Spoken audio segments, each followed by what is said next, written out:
Thank you for watching. Today's episode will be about what is in the center of the frame, and that's this engine.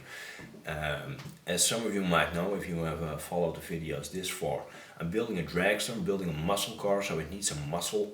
And I decided that the stock engine just was not good enough for that purpose. I want something that's extreme, that's something that has extreme power. So today I will tell you everything about this engine. We will go over it in detail. I'm still really bad at muting my stuff, please forgive me for that. And just see what we got here. Over here on the right you see the stock engine that I took out of the car. It's a G230RC Zenoah engine. I think it is a 2-bolt, we will find out. I will take off the cover in a bit so I can show you the differences a tiny bit better. And over here on the left you see a BZM engine. The engine that I put in my dragster is a BZM 28.5 TT. The TT stands for torque tuned, means that it has a bit more bottom end. These engines are originally designed for four-wheel drive off-road use, where you need a lot of bottom end power. Because I want to make sure that I can do a burnout and that I have some good aggressive action from the starting line with my FG Dragster, I decided to go for one of these engines, and with the torque tuned version it should pack an extra punch. These are, I believe they're rated at a bit over 8 horsepower, where these produce a bit under 3 horsepower. The whole setup of the BZM engine is different from what you possibly might know about a Zenoah engine. Zenoah engines have been around for a really long time. They're a great base for engine tuners. There's a lot of people out there tuning these engines, making sure that they perform well. But what I like about the BZM engine, it's an Italian engine, is that every single component is developed from scratch. BZM is known for, I believe, for mini moto racing and also in the go-karting industry. And it's a few years ago that they made the step to produce some engines for large-scale RC cars.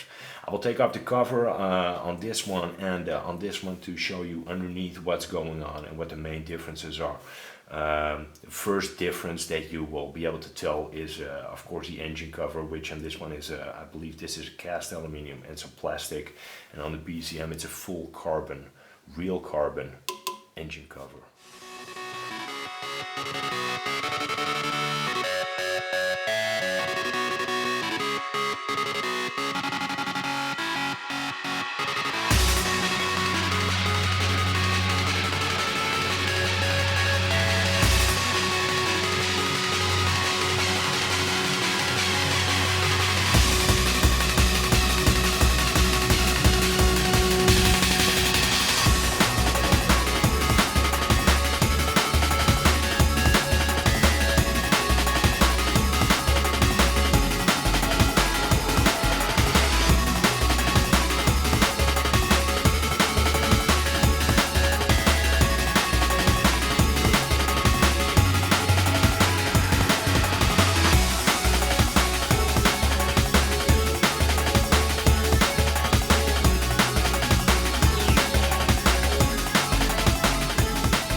One of the things that you'll be able to notice instantly is the difference in the cylinders.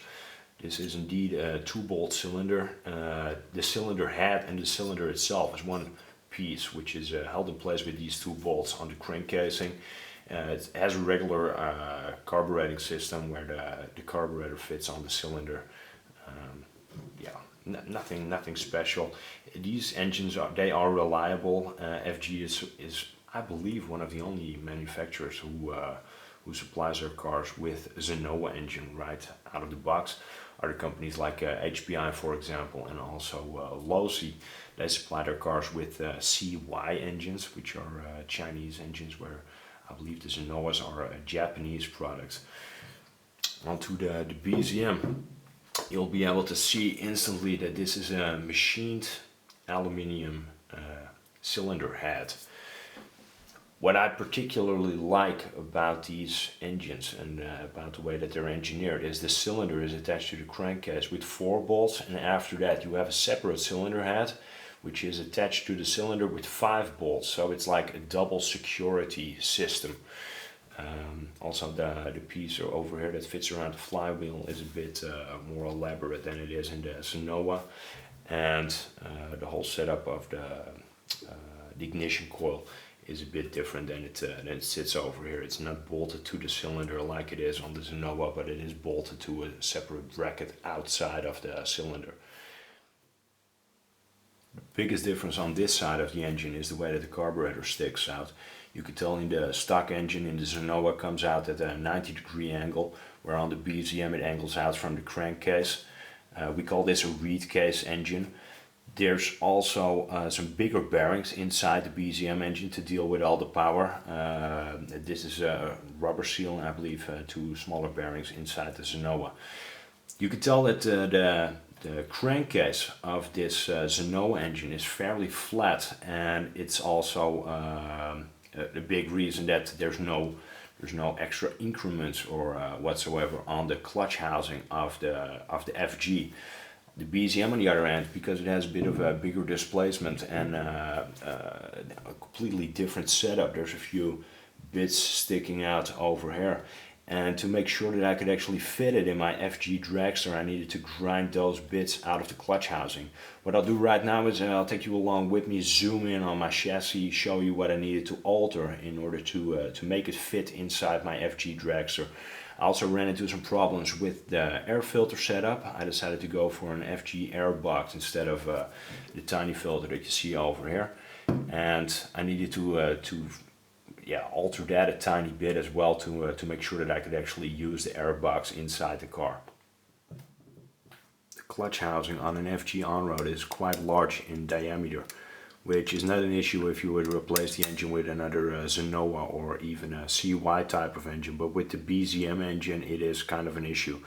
Because of the larger displacement and the different setup in engineering this engine, the clutch housing interferes a bit with the crankcase and the cylinder over here, so you need to grind out a fair bit. And there's also a tiny ridge on the center of the clutch housing which needs to be taken off. If you have a Dremel, again forgot to mute my phone. If you have a Dremel, it should not be that much of a problem. This is aluminium, and aluminium is a rather soft metal, so you'll be able to do that. After that, it's pretty much straightforward. Just put the clutch back on, clutch bell and a clutch bell carrier. No problems to fit those whatsoever, and it's a drop-in solution. The way the carburetor is set up with a reed case engine poses a whole new problem.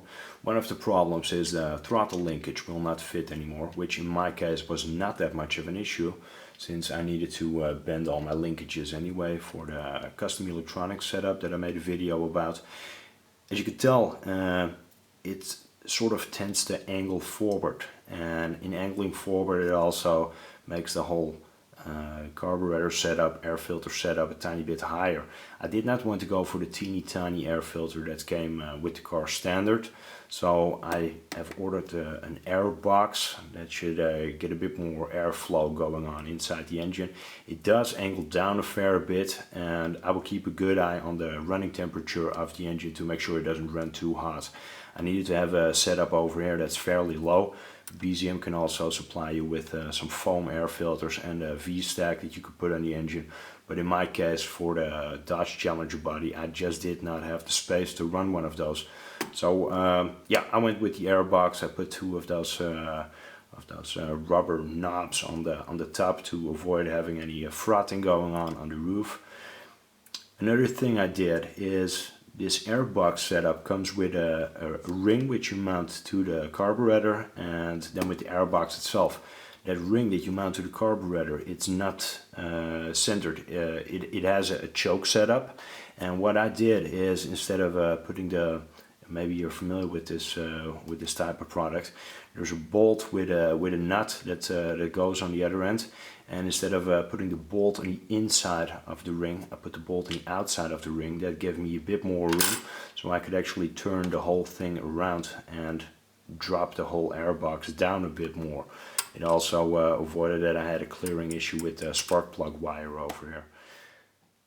Well, it kind of wraps it up. Can you drop a BZM in an FG on-road? Yes, you can. A few alterations, but after that it's a direct fit.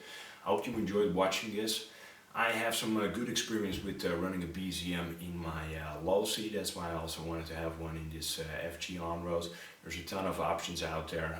This is just my preferred option.